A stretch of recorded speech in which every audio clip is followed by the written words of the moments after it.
Donc étant témoin, un des témoins principaux de l'altercation du 4 avril, c'est-à-dire l'altercation qui a été inversée en Monsieur Fornet agresse Monsieur Sikowski, commissaire évoqué, c'est Monsieur Sikowski qui s'est jeté sur René Fornet avec une violence extrême et c'est Pierre-Marie Descours qui l'a défendu et à ses dépens, vu les suites que l'on connaît. Moi, quand j'ai commencé à fouiller dans mon affaire personnelle pour amener mes enquêtes, je me suis aperçu que des policiers ripoux organisaient des spoliations.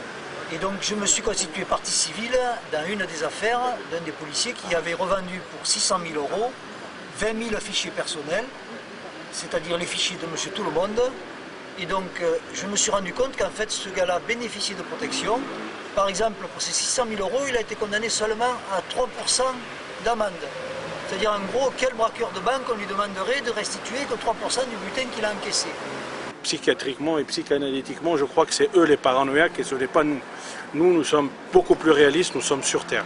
Ce genre d'affaires que subit aujourd'hui René Fornet, pratiquement tous les gens qui sont ici autour de la table et qui assistent et qui militent contre l'institution judiciaire et les dérives de l'institution judiciaire, on les retrouve pratiquement, c'est un mécanisme qui est devenu récurrent et qui fonctionne correctement de l'autre côté de la barrière. Là, ils ont commencé à voir rouge tous. Ils se sont dit merde, il amène les pièces, il se défend tout seul, donc on ne peut plus intercepter les pièces. C'est comme ça qu'ils en sont arrivés à me faire tabasser sur le parvis du palais de justice. S'il y a quelque chose à prélever et que ça vous donne bonne conscience, mais vous n'aurez pas la liberté de penser.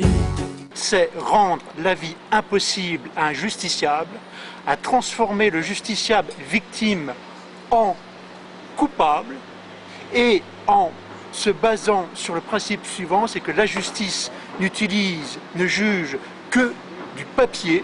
Et il suffit en fait de falsifier des papiers, et des papiers authentiques, notamment en produisant des constats de complaisance avec un huissier complice ou avec d'autres complices, et en fait on rend la justice en France à partir de morceaux de papier qui n'ont aucune valeur parce qu'ils sont des faux.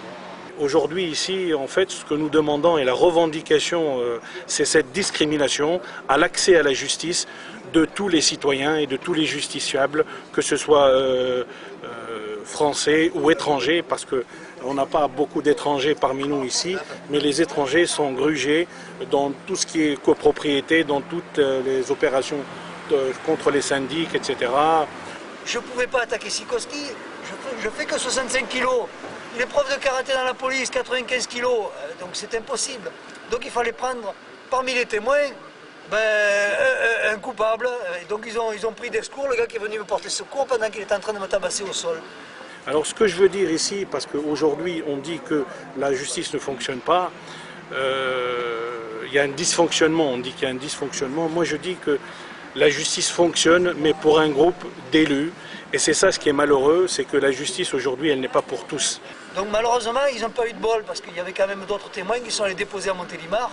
Et donc derrière, malgré cette mise en scène là de violence en réunion, ils ont été obligés de nous relâcher après 48 heures de garde à vue. Je pense qu'il y a un financement de parti qui est derrière, parce que il faut savoir que dans les financements de parti aujourd'hui, il y a un accord global sur la répartition de cette manne qui vient des copropriétés et des syndics que récoltent les syndics de copropriété, ce que j'appelle et que les mafieux appellent la pizzini ou la pizzo, qui est